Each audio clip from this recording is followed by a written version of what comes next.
The sound of a gavel striking wood usually signifies order, but in courtroom 4B of the Duval County Courthouse, it sounded like the starting gun for a war. Officer Colton Whitaker thought he was untouchable. He stood over the man in the orange jumpsuit, sneering, believing he was looking at just another statistic he could crush under his boot. He didn't know that the man kneeling before him wasn't a criminal. He was Commander Darius Kingston, a Tier 1 operator with SEAL Team 6, a man whose hands were registered as lethal weapons in 3 countries. Whitaker raised his leg to deliver a cheap shot, a kick meant to humiliate. He never saw the counter move coming. In less than a second, the predator became the prey, and the silence that followed was louder than any scream. This isn't just a fight video. It's a story about the terrifying moment when arrogance meets elite discipline. The humidity in Jacksonville, Florida was suffocating, hanging over the asphalt like a wet wool blanket. It was late at night. Commander Darius Kingston sat behind the wheel of his restored 1969 Chevelle SS. The engine purred a low, rhythmic bass note that vibrated through the leather seats. He wasn't in uniform. He was in a faded gray t-shirt and jeans, driving home from the Naval Air Station after a 6-month deployment that didn't officially exist. Darius was 42, though he moved with the fluid grace of a man in his 20s. His eyes, dark and heavy-lidded, had seen things in the Hindu Kush mountains that would make most men crumble. Tonight, however, he just wanted a burger from Big Ray's and to sleep in his own bed for the first time in months. The red and blue lights flashed in his rearview mirror before he even reached the intersection. Darius sighed, the sound barely audible over the AC. He checked his speedometer. He was doing 35 in a 40. He signaled, pulled over slowly, and killed the engine. He rolled down the window and placed his large, calloused hands on the steering wheel at the 10 and 2 positions. Standard procedure. He knew the drill better than the cops did. Officer Colton Whitaker approached the car. Whitaker was 34, a man who spent more time working on his biceps in the gym than learning the penal code. He had a reputation in the precinct, a cowboy who got results, usually by bending the rules until they snapped. He walked with a swagger, his hand already resting on the grip of his service weapon. "License and registration," Whitaker barked, not bothering with a greeting. He shined his flashlight directly into Darius's eyes, blinding him momentarily. "Good evening, officer," Darius said, his voice a deep, calm baritone. "The documents are in the glove box.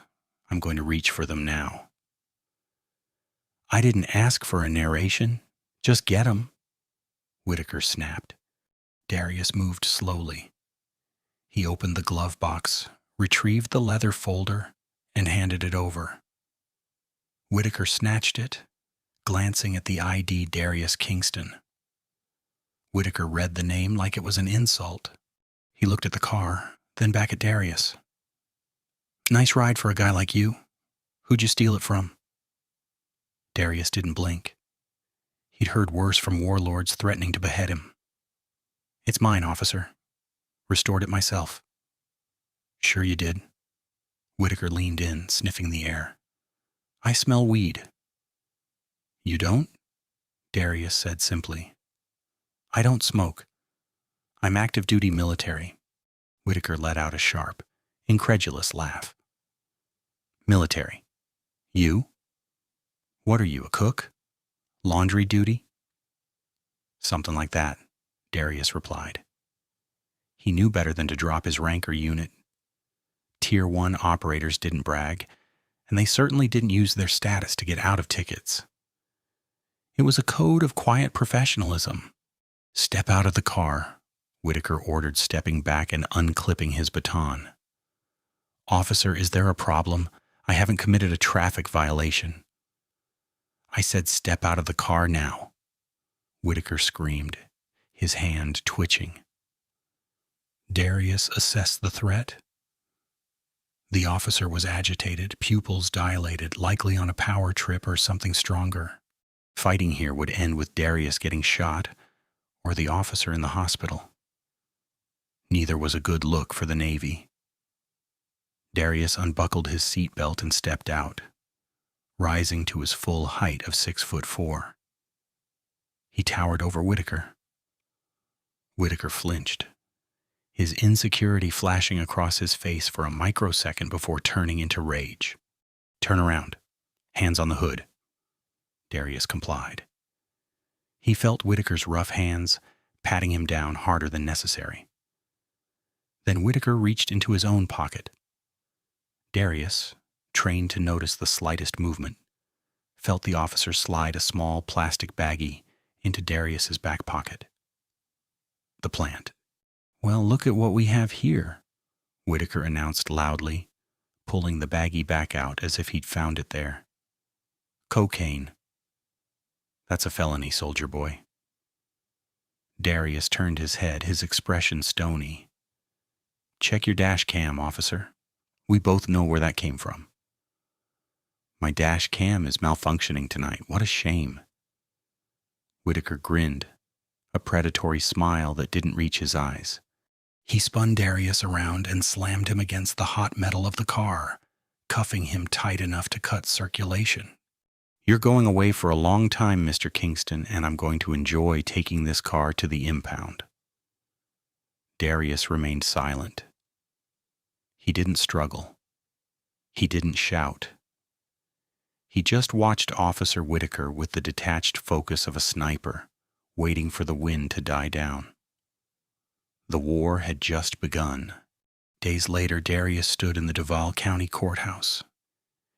He had been denied bail initially due to the severity of the drug charges and an added charge of resisting arrest with violence.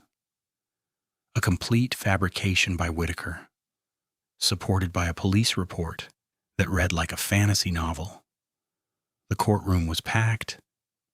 It was a slow news week, and the headline, "Military Man Caught Kingpinning," was juicy enough to draw a crowd. Presiding was Judge Harlan Voss. Voss was an old-school judge known for being tough on crime, but generally fair. However, he was currently running for re-election and needed the support of the police union. He looked over his spectacles at Darius, who was dressed in an orange jumpsuit, shackles around his ankles and wrists. "Mr. Kingston?" Judge Voss rumbled. "You are charged with possession with intent to distribute and assaulting a police officer. How do you plead?" "Not guilty, Your Honor," Darius said. His public defender, a harried young woman named Elena Brooks, looked like she hadn't slept in a week. She was overwhelmed and clearly intimidated by the prosecutor, a shark named Marcus Hale. Marcus Hale stood up, smoothing his expensive suit. "Your Honor, the state intends to prove that the defendant is a menace to society. Officer Whitaker, a decorated veteran of the force, will testify to the violent struggle that ensued." Whitaker took the stand. He looked polished in his dress uniform, the picture of a perfect public servant. He recounted the arrest, lying through his teeth with practiced ease. He described Darius as belligerent, high on narcotics, and violent. "I feared for my life," Whitaker told the jury, wiping a fake tear from his eye. "He lunged at me. I had to use necessary force to subdue him." Darius sat at the defense table, his hands folded. He watched Whitaker's body language, the micro-expressions, the slight twitch of the left eye when he lied, the way he tapped his foot. When it was the defense's turn, Elena Brooks stood up shakily. "Officer Whitaker, is it true that your body camera was turned off?" It malfunctioned, Whitaker said sharply. Technical glitch. And the dash cam? Same thing. Old equipment. Isn't it convenient that both failed at the exact moment you allegedly found drugs on a Navy commander? Elena asked, trying to find her courage. The courtroom murmured. Commander? Whitaker sneered. He claims he's a commander. I checked the local base logs. No Darius Kingston listed as active duty in Jacksonville. That was true. Darius's unit was classified. His presence wasn't on any standard roster. It was a technicality Whitaker was exploiting. The defendant is a liar and a fraud, Whitaker continued, looking directly at Darius. He's stealing valor to cover up his crimes. The tension in the room ratcheted up. Judge Voss banged his gavel. Order! Officer Whitaker, stick to the facts. The fact is, Your Honor, Whitaker said, standing up in the witness box, violating protocol. This man is scum. Sit down, officer, Voss warned. But Whitaker was fueled by adrenaline and the arrogance of a man who had never been told no. He stepped out of the witness box and walked towards the defense table. The bailiff moved to intercept, but Whitaker waved him off. You think you can intimidate me? Whitaker hissed at Darius. Darius looked up, calm as a frozen lake. I haven't said a word, officer. Your silence is a threat, Whitaker shouted, playing to the crowd, acting the victim. He's looking at me like he wants to kill me.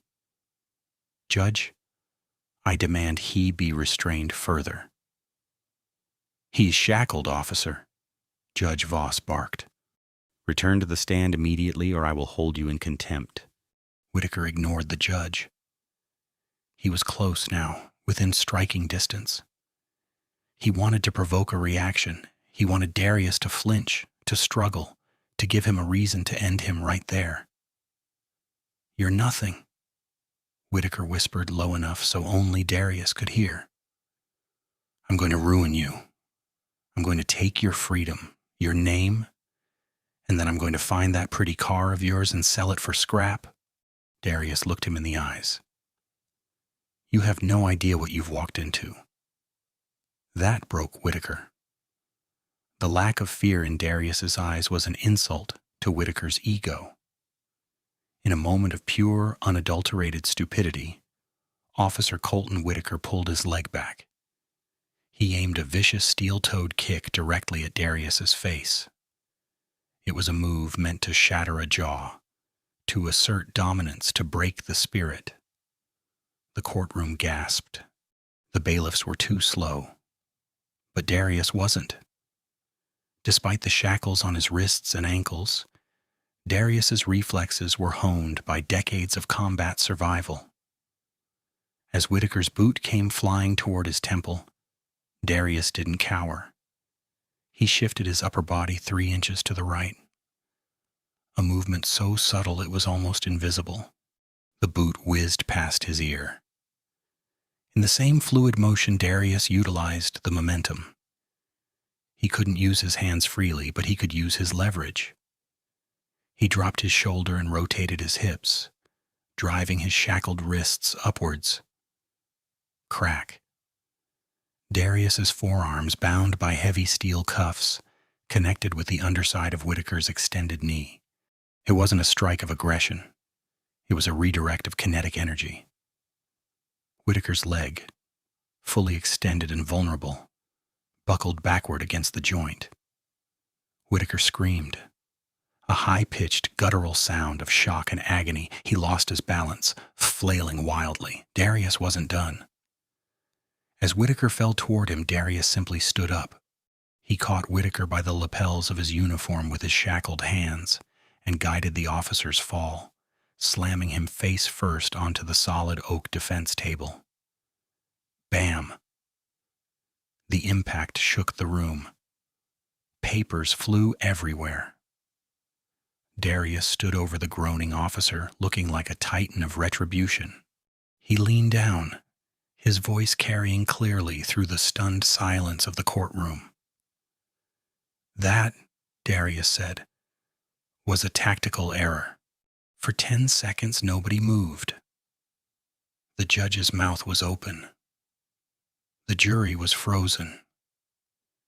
The bailiffs had their hands on their tasers but didn't fire, too confused by the sudden reversal of roles. Then pandemonium erupted. "Code red, officer down. I need backup in 4B immediately." The bailiff's radio crackled, his voice pitching up an octave. 3 deputies swarmed Darius. They didn't care that he had been the one attacked. They only saw a uniform down and a prisoner standing. They tackled Darius, driving him into the carpet. Again, Darius didn't resist. He went limp, allowing them to pile on, his face pressed against the dusty floor. He knew resisting now would give them the legal justification to execute him. He had made his move. He had neutralized the immediate threat. Now he had to survive the system. Officer Whitaker was writhing on the floor, clutching his knee. His screams had turned into a stream of profanity and threats. "He broke my leg. Shoot him. Someone put a bullet in his head." Judge Voss was banging his gavel so hard the handle splintered. "Clear the courtroom. I want this courtroom cleared now. Bailiffs, secure the defendant. Get paramedics for Officer Whitaker." As Darius was hauled to his feet, roughly dragged towards the holding cell door, he locked eyes with Whitaker one last time. Whitaker was red-faced, sweating profusely, tears of pain mixing with the rage in his eyes. But beneath the rage, Darius saw it. Fear. The bully had been punched in the nose, and his worldview was cracking. Darius was thrown into a solitary holding cell in the basement of the courthouse. No window, one steel bench, a toilet that smelled of rust and ammonia. They stripped him of his shoelaces and belt, leaving him in the orange jumpsuit that felt more like a target than clothing. Meanwhile, outside the courthouse, a storm was brewing that the officer hadn't anticipated. In the back row of the courtroom, a young paralegal named Tara Ellis had been sitting in on the session for credit hours. Tara was 22, tech-savvy, and quick-witted. When Whitaker had stepped out of the witness box, she had instinctively pulled out her phone. Hiding it behind her purse, she had recorded everything. The taunting, the judge's warning, the kick, the counter-move, the slam. As the bailiffs cleared the room, Tara slipped into the ladies' restroom. Her hands were shaking as she opened the Twitter app. She didn't have many followers, maybe 300, mostly college friends, but she knew how to use hashtags. She uploaded the video with the caption, #police brutality, #self-defense, #Duval County. Officer tries to kick handcuffed veteran in the face. Instant karma. She hit send. By the time Whitaker was being loaded into the ambulance, his knee swollen to the size of a grapefruit, the video had thousands of views. Back in the precinct, the mood was grim. Whitaker's shift sergeant, a thick-necked man named Sergeant Brody Vance, was watching the view count climb on a computer screen. Vance was part of the same brotherhood as Whitaker, the kind that prioritized the badge over the law. "This is bad," Vance muttered to the room. "The optics are terrible." "The guy provoked him," a rookie officer said nervously. The guy whispered a threat. "The video doesn't have audio of the whisper," Vance snapped. "All it shows is Whitaker acting like a karate kid and getting his ass handed to him by a guy in shackles. We need to get ahead of this. We need to bury Kingston." Vance picked up the phone and dialed the district attorney's office. "Hale, it's Vance." "Yeah, I saw it."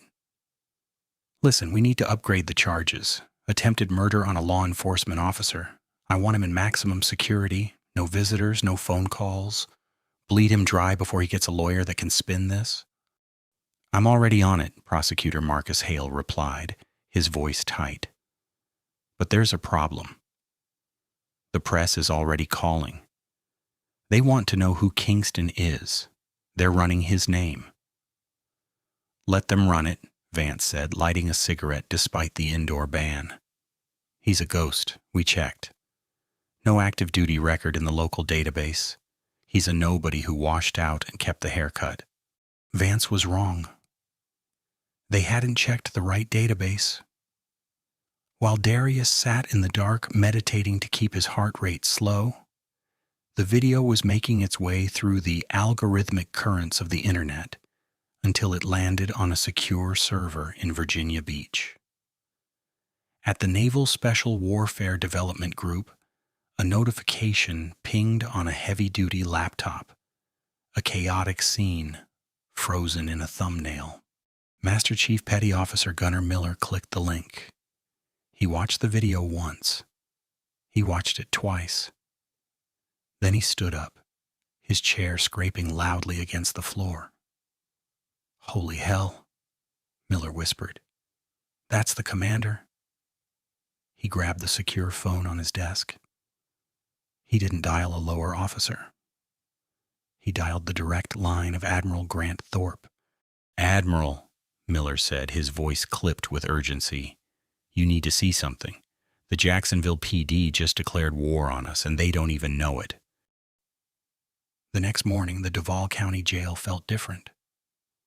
The guards, usually loud and boisterous, were quiet. They walked past Darius's cell with averted eyes. The video had gone viral globally. Millions had seen Whitaker's cheap shot. The narrative of hero cop versus drug dealer was crumbling, replaced by abusive cop versus kung fu master. But Darius was still in a cage. He hadn't eaten the slop they slid under the door. He was waiting. At morning hours, the steel door to the visitation block opened. Sergeant Brody Vance walked in, followed by Prosecutor Marcus Hale. They looked tired. They looked angry.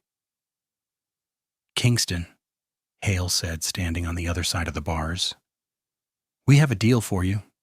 Darius stood up from his meditative posture. He didn't approach the bars. He stayed in the shadows. "I'm listening." "You plead guilty to the drug charge," Hale said, talking fast. "We dropped the assault on an officer. We dropped the resisting. You do 2 years, maybe out in 1 on good behavior. We seal the record." "Why would I do that?" Darius asked calmly. "Because if you don't," Vance stepped in, his voice a low growl, "we will bury you under so many charges you won't see the sun until you're 70. Attempted murder, domestic terrorism. We found paraphernalia in your car. We can make your life hell." "You already tried to make my life hell," Darius said. "It didn't work." "You think a viral video saves you?" Vance sneered. "We control the evidence. Your car is in our impound. Your word against ours. Who is a jury going to believe? The Jacksonville Police Department or a guy with a bag of coke in his pocket?" "I want my phone call," Darius said.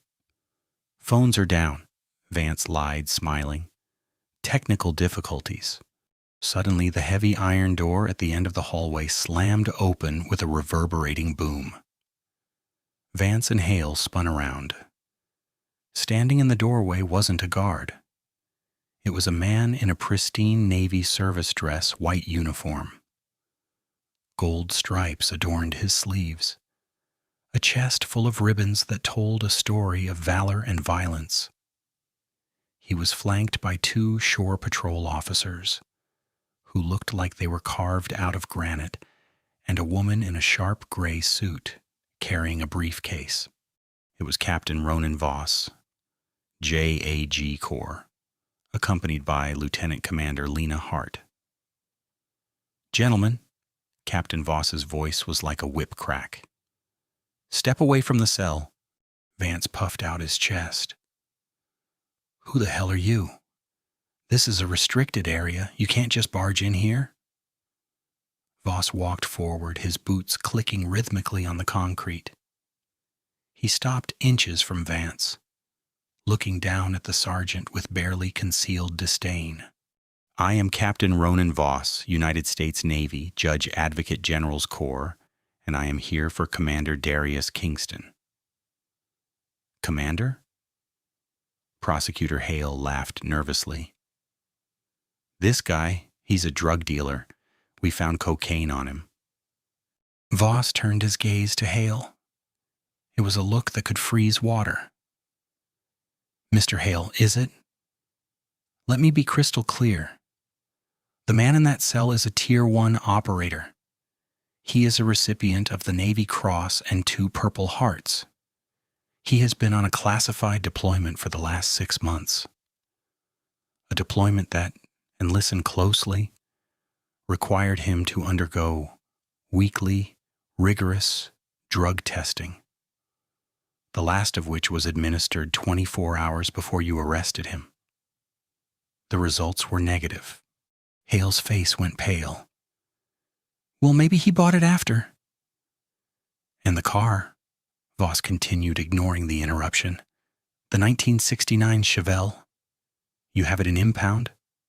"Yeah, it's evidence," Vance said defiantly. "Did you disable the telemetry unit?" Voss asked, a small, dangerous smile playing on his lips. "The what?" "Commander Kingston is a cautious man," Voss explained, opening a folder handed to him by the woman in the gray suit.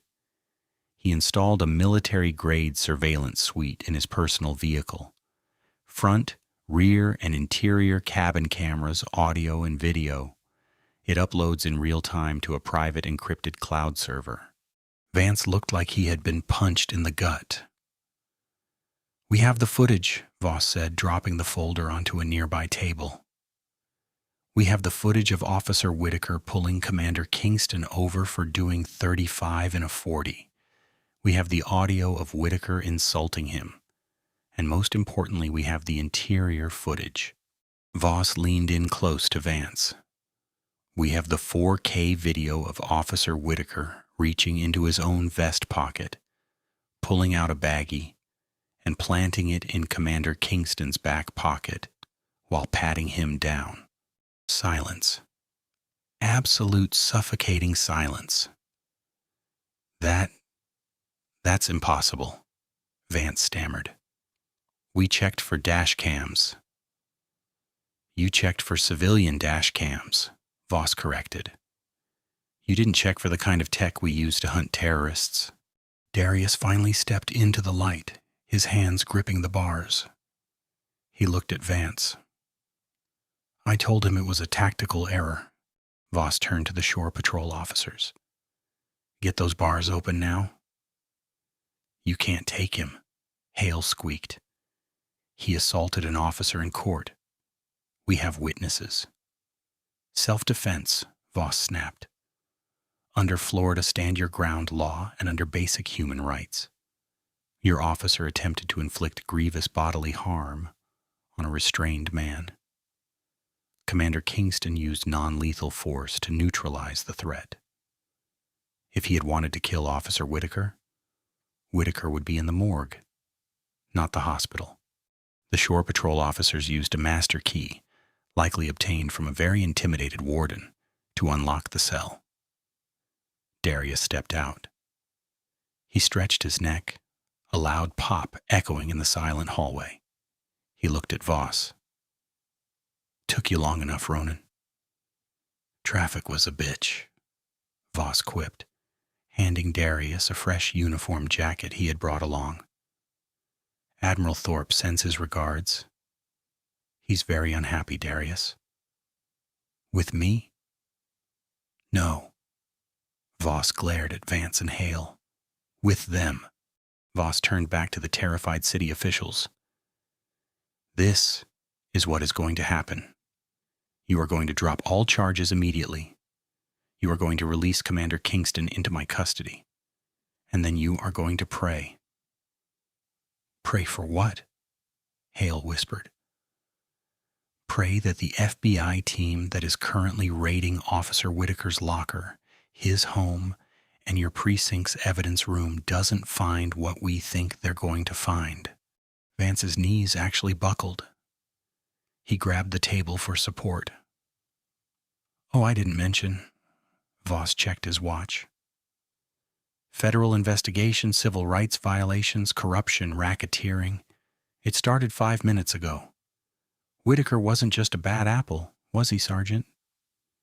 "We looked into his arrest record, a lot of resisting charges, a lot of missing cash seizures, a lot of innocent people in jail." Darius buttoned the jacket. He looked like a different man now.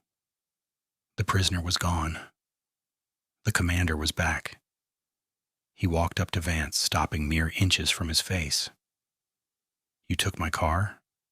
Darius said softly. "I want it back.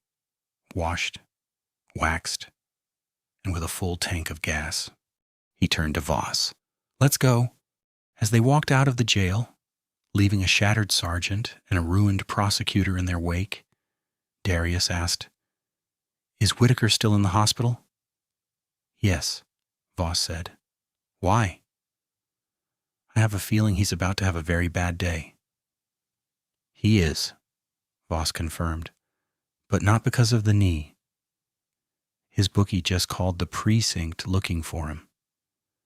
Apparently Whitaker owes a lot of money to some very bad people, and he was counting on stealing your car to pay it off." Darius stopped walking. A dark realization crossed his face. That's why he was so desperate. It wasn't just ego, it was debt. "Exactly," Voss nodded. "And now that he can't pay, well, let's just say the sharks are circling." "No," Darius said firmly. "We're not letting the mob handle this." Voss looked surprised. "Excuse me?" "I want him in a courtroom," Darius said, his eyes hard. "I want him to answer to the law. If the mob gets him, he's a martyr or a missing person. I want him to be a convict. We need to get to the hospital before his friends do." Voss smiled. "Always the Boy Scout, Darius. All right, let's go save the bad guy." Ache. The drive to St. Vincent's Medical Center was a blur of speed and precision. Captain Voss drove the government-issue SUV like he was navigating a war zone, weaving through Jacksonville traffic with sirens blaring. "Intel says the debt Whitaker owes is to the Concade organization," Voss said, eyes scanning the road. "Silas Concade. They don't do payment plans, they do examples." Darius sat in the passenger seat, his mind shifting gears from legal defense to tactical extraction. If Concade is involved, they won't wait for Whitaker to be discharged. They'll hit him while he's vulnerable. It sends a stronger message. They screeched to a halt at the emergency room entrance. Darius and Voss didn't wait for the valet. They abandoned the SUV and moved inside. The hospital was busy. The usual chaos of a Tuesday afternoon. Nurses in scrubs, families waiting anxiously, the smell of antiseptic masking the scent of sickness. But Darius's eyes didn't see people. He saw potential threats. He scanned hands, waistbands, and exit points. "Room 304, Voss whispered, checking his phone. "Orthopedics wing, 3rd floor." They bypassed the elevator, fatal funnel, and took the stairs 2 at a time. When they burst onto the 3rd floor, the atmosphere changed. The hallway was eerily empty. The nurse's station was unmanned. A janitor's cart was abandoned in the middle of the hall. "Clear right," Darius signaled, his voice low. "Clear left," Voss replied. They moved toward room 304. The door was slightly ajar. Darius didn't barge in. He paused at the frame, listening. He heard the muffled sounds of struggle and the distinct hiss of a silenced pistol slide being racked. Darius signaled to Voss. Breach. Voss kicked the door wide open. Inside, Officer Whitaker was pinned to his hospital bed. A man in a doctor's coat was leaning over him, pressing a pillow over Whitaker's face with one hand while aiming a suppressed 9mm pistol at Whitaker's chest with the other. The hitman turned at the noise, bringing the gun around. He was fast, but Darius was a Tier 1 operator. Darius surged forward, closing the 12-foot gap in a heartbeat. He didn't go for the weapon. He went for the arm. He chopped down hard on the hitman's radial nerve. The gun discharged, the bullet shattering the window, but the weapon clattered to the floor. The hitman, a massive brute named Victor Kane, roared and swung a haymaker at Darius.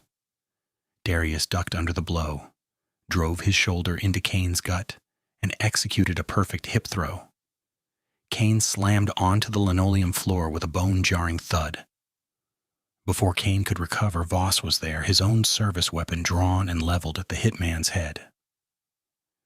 "Don't twitch," Voss commanded. Darius turned to the bed. Whitaker was gasping for air, his face purple, his eyes bulging. He looked from the hitman on the floor to the man standing over him. He looked at Darius. The realization hit Whitaker like a physical blow.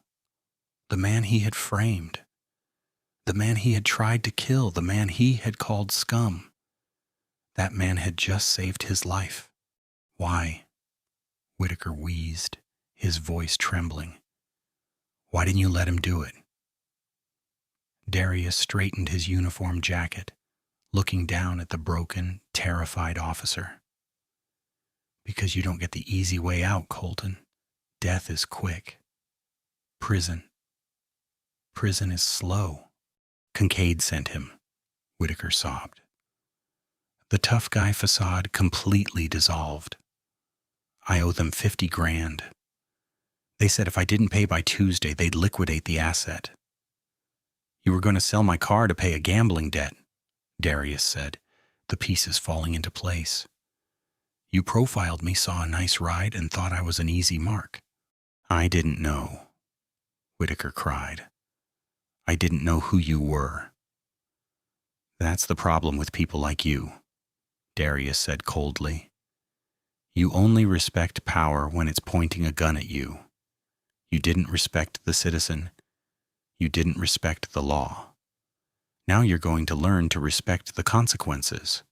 Voss was cuffing the hitman. "Police are on their way up.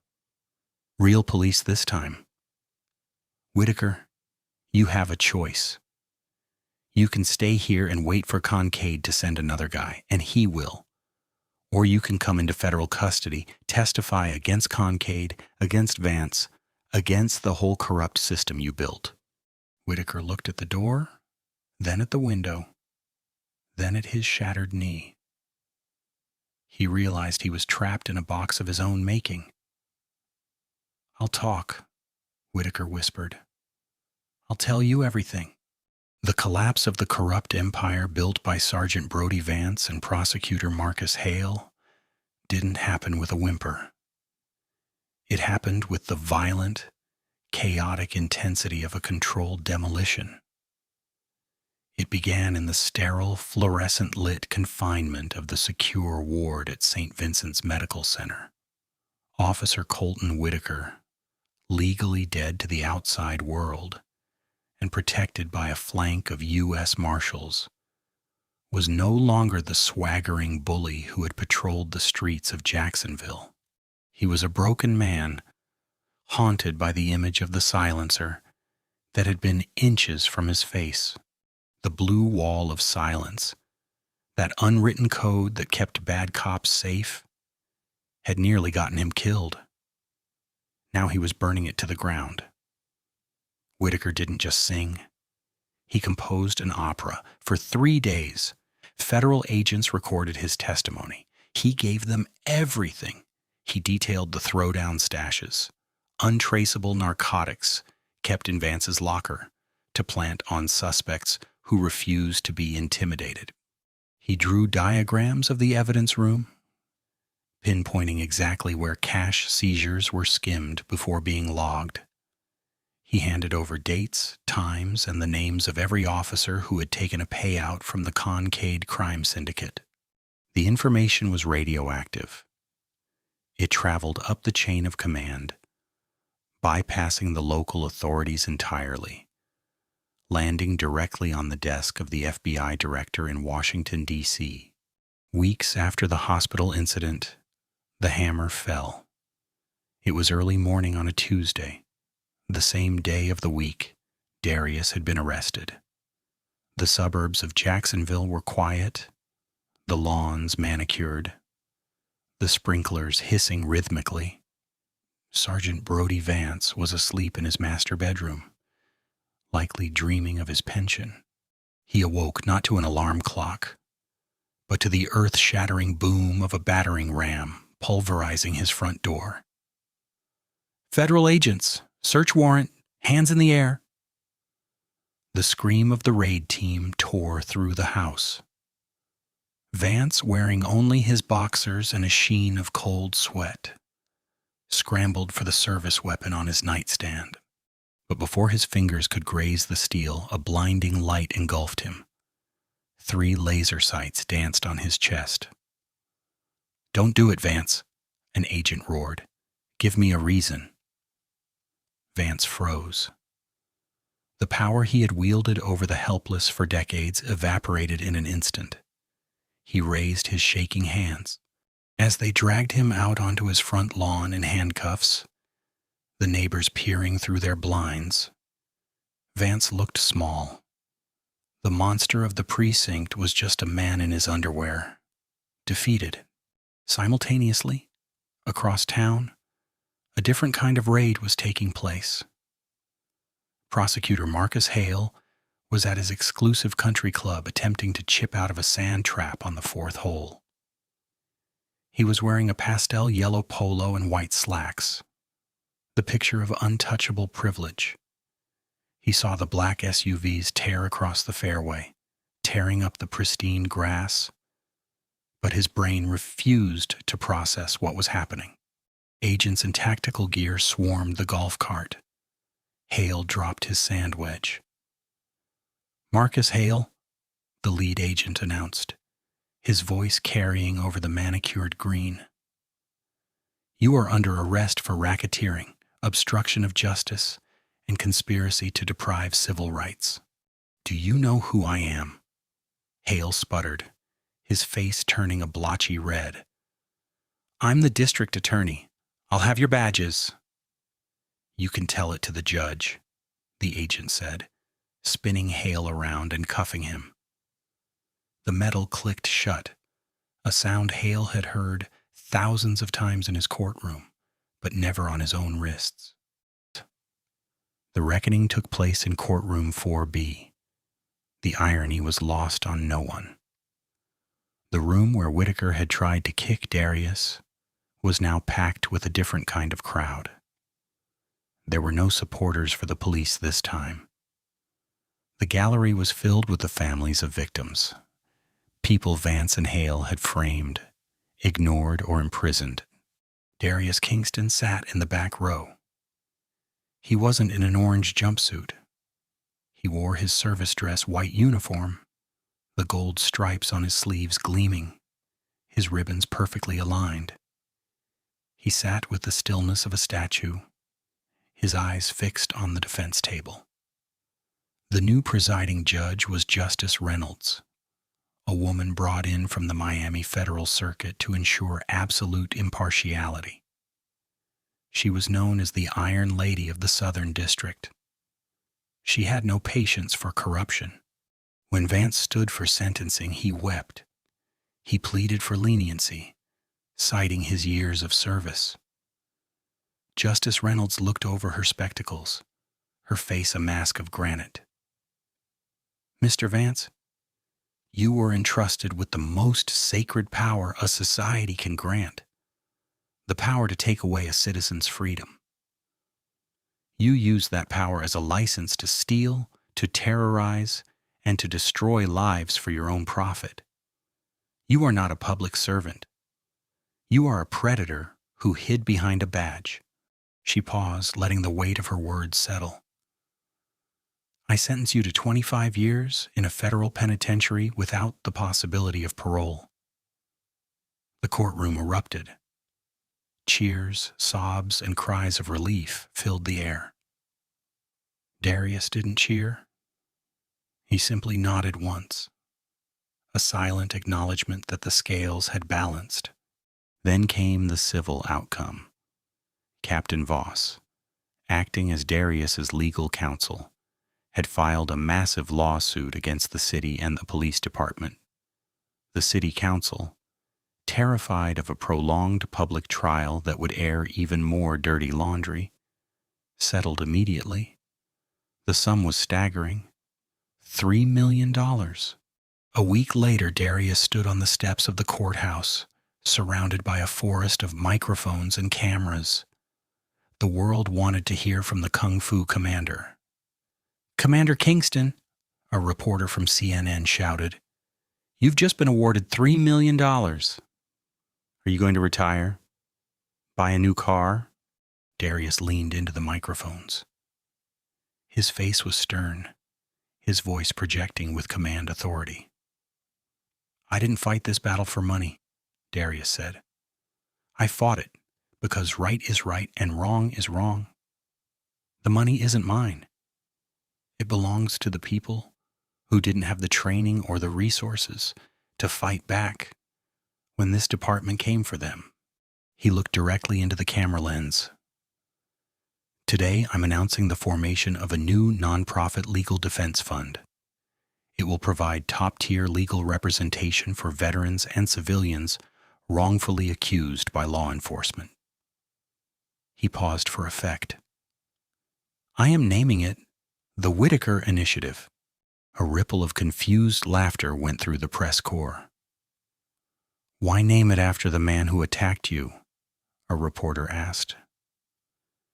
"So that his name remembers what he should have been," Darius replied.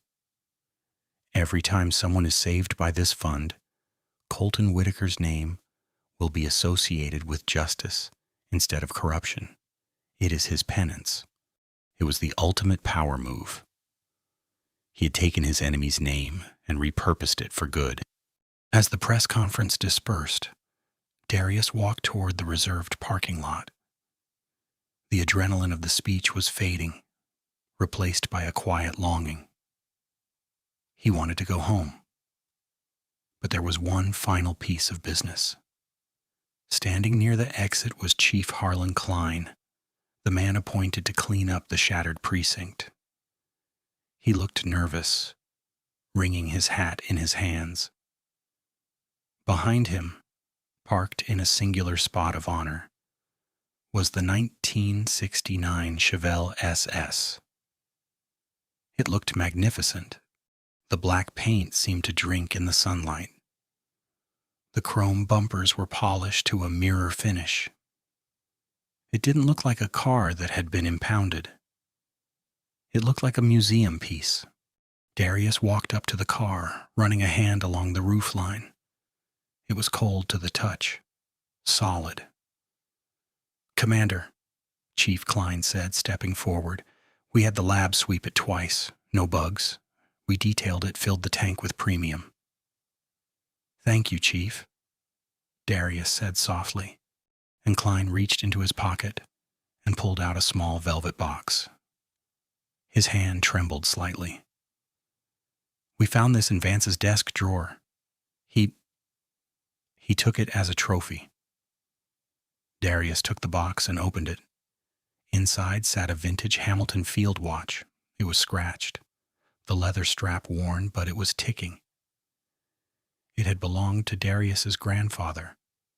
It was the only thing he had truly feared losing. Darius closed his hand around the watch, the metal warming against his palm. "I'm sorry, Commander," Klein said, his voice thick with emotion. "On behalf of every good officer who wears the badge, I'm sorry. Darius looked at the chief. He saw a man trying to shovel out a mountain of dirt with a teaspoon. "Don't be sorry, Chief," Darius said, pocketing the watch. "Just be better. Make sure that when your officers look in the mirror, they like what they see." Darius slid into the driver's seat. The smell of old leather and gasoline hit him. The perfume of freedom. He turned the key. The 396 V8 engine roared to life, a deep, throaty growl that vibrated through the chassis and into Darius's bones. He shifted into gear and rolled out of the lot, the Chevelle gleaming like a dark shark in the water. As he merged onto the highway heading toward the coast, his phone buzzed in the center console. It was a secure text from Captain Voss. "Check the news. The FBI just picked up Silas Kincaid in Miami. Whitaker's testimony linked him to 3 cold case murders. The whole network is down. You didn't just clean up a precinct, Darius. You cut the head off the snake." Darius smiled. It was a small, rare smile. He rolled down the window, letting the humid Florida wind rush in, washing away the stale air of the courtroom, the jail cell, and the hospital. The war was over. The good guys had won, and the Chevelle was running perfectly. 1 year later, the Florida sun was just as hot as it had been on that fateful night. But the air felt different now. Cleaner. Commander Darius Kingston stood on the podium of the Jacksonville Convention Center. He was no longer in the shadows. The Whitaker Initiative had grown from a spiteful legal defense fund into a nationwide movement. They had already exonerated 12 wrongfully convicted men and women in the state of Florida alone. Darius adjusted the microphone. The room was filled with donors, lawyers, and military brass. Admiral Thorpe sat in the front row, nodding approval. "Justice," Darius said, his voice echoing through the hall, "is not a passive state. It is an active duty. We do not wait for it to happen. We forge it." Thunderous applause filled the room. But as the gala wound down and the champagne flowed, Darius felt a vibration in his pocket. It was a secure line. He stepped onto the balcony overlooking the St. Johns River. "Washington."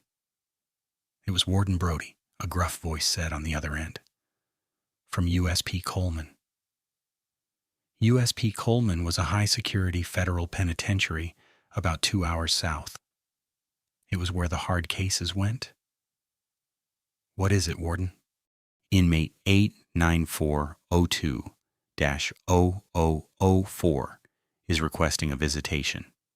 He says it's a matter of national security. He says he has intel on the Kincaid network that he didn't give up to the feds, but he says he'll only speak to you." Inmate 89402-0004, Colton Whitaker. Darius looked at the moon, reflecting on the water. He knew Whitaker was likely lying, grasping at straws to get a moment out of his cell. But if there was even a 1% chance that a remnant of the Kincaid mob was still active, Darius had a duty to neutralize it. "I'll be there at 0800, Darius said. The drive to USP Coleman the next morning was silent. Darius drove the Chevelle, the engine's rumble a comforting constant. When he arrived, the prison loomed like a concrete tomb. The processing was rigorous, even for a Navy commander. A federal supermax doesn't open its doors easily. Finally, Darius was led into a private interrogation room. There was no glass partition here, just a steel table bolted to the floor and 2 chairs. The door buzzed open and 2 guards dragged a man in. If Darius hadn't known who he was coming to see, he wouldn't have recognized him. Colton Whitaker had aged 20 years in 12 months. His head was shaved, revealing a jagged scar across his scalp. His once bulky frame, the result of gym vanity, had withered into a gaunt, skeletal shape. His eyes, formerly arrogant and piercing, were darting around the room, filled with a frantic, hunted energy. He was shackled at the wrists, waist, and ankles. The guards shoved him into the chair and chained him to the floor bolt. "Leave us," Darius ordered the guards. The guards hesitated, then nodded and exited, locking the heavy door. Darius sat down, placing his hands on the table. He didn't speak. He just watched. "You look good," Whitaker croaked. His voice was raspy, likely from disuse or screaming. "Saw you on the news in the rec room, hero of the people." "You said you had intel," Darius said, cutting through the pleasantries. Whitaker licked his cracked lips. "I do, but I want a deal. I want a transfer. You have to get me out of here, Kingston. You have pull." "Why do you need a transfer?" "Because they know," Whitaker hissed, leaning forward as far as the chains would allow. "The other inmates, they know I was a cop. The guards, they hate me because I ratted on Vance. I'm in a shark tank and I'm bleeding. I get beat up twice a week. They spit in my food. I haven't slept more than 2 hours a night in 6 months." "You put people in cages like this for a living, Colton," Darius said, his voice devoid of sympathy. "You planted evidence to ensure they stayed here. Now you're experiencing the ecosystem you helped build." "I was doing my job," Whitaker snapped, a flash of his old anger appearing before quickly dying out. "Look, I made a mistake with you. I get it, but I don't deserve to die in here. Kincaid's Reach. It's inside the walls. I heard whispers. There's a hit out on me, a green light." "The intel," Darius repeated. Whitaker took a shaky breath. "There's a ledger, a digital backup. Silas Kincaid didn't just have dirty cops. He had judges. He had politicians. I hid a flash drive inside the molding of my bathroom sink at my old apartment. The feds missed it. It names everyone. If you get me a transfer to a low-security facility in Oregon or something, I'll tell you exactly where it is." Darius stared at him for a long moment. The silence stretched until Whitaker began to sweat. Then Darius reached into his jacket pocket. He pulled out a small black plastic object. He set it on the table. It was a USB drive. Whitaker's face went white. It was the color of old ash. "The apartment on 4th Street?" Darius asked calmly. "Bathroom sink, behind the ceramic tile on the left side." Whitaker's mouth opened, but no sound came out. "We found this 3 days after your arrest," Darius explained. "My team swept your residence before the FBI even finished their paperwork. We've had the names for a year. The judges have been quietly forced into retirement. The politicians are under surveillance.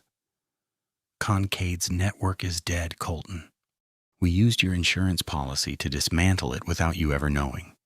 Whitaker slumped in his chair, the chains rattling mournfully. His bargaining chip was gone. He had nothing. "Then why?" Whitaker whispered, tears welling up in his eyes. "Why did you come here?" Darius stood up. He towered over the broken man, just as he had on the side of the road that night. But this time there was no anger. There was only a cold, final judgment. "I came to look you in the eye," Darius said. "I wanted to see if prison had taught you humility. I wanted to see if you were sorry for what you did to the community or just sorry that you got caught." Darius buttoned his jacket. "You tried to trade the truth for comfort. You still think you can deal your way out of consequences. You haven't changed, Colton. You're just weaker. Please, Whitaker begged, pulling at his chains.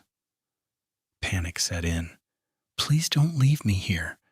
They're going to kill me. You're a hero, right? Heroes save people. Darius walked to the door and buzzed for the guard. I am a soldier, Darius said, looking back over his shoulder. I neutralize threats. You are no longer a threat. You are a memory. Whitaker screamed as the guards entered. Darius, please! I'm sorry! I'm sorry! Darius stepped out into the hallway. The heavy steel door slammed shut with a finality that shook the floor. The sound of Whitaker's sobbing was instantly cut off by the soundproofing. Darius walked down the long, sterile corridor of the prison. He passed other cells, hearing the murmurs of men who had lost their way. He walked out through the series of checkpoints, the air getting fresher with every gate that opened. When he stepped outside, the sun was blinding. Captain Voss was leaning against the Chevelle, waiting for him. Did he have anything? Voss asked. No, Darius said, putting on his sunglasses. Just ghosts. Waste of a trip. No, Darius replied, opening the car door. It was a reminder. Of what? Of why we do what we do. Darius sat in the driver's seat. He looked at his hands, the lethal weapons that had defended him, the hands that had built a car, the hands that were now building a future for others. He turned the key. The 1969 Chevelle roared to life, a beast waking up. Where to, Commander? Voss asked, buckling in. Darius checked his rear-view mirror. The prison was shrinking behind them, a gray blot on the green landscape. There's a case in Atlanta, Darius said, shifting gears. Single mother arrested for resisting while trying to pick up her kids. Officer turned off his body cam. Voss smiled. Sounds like our kind of fight. It is, Darius said, pressing the accelerator. The car surged forward, eating up the asphalt. They weren't just fighting for themselves anymore. They were the storm that came for the corrupt, the shield for the defenseless, and the nightmare for every bully with a badge who thought no one was watching.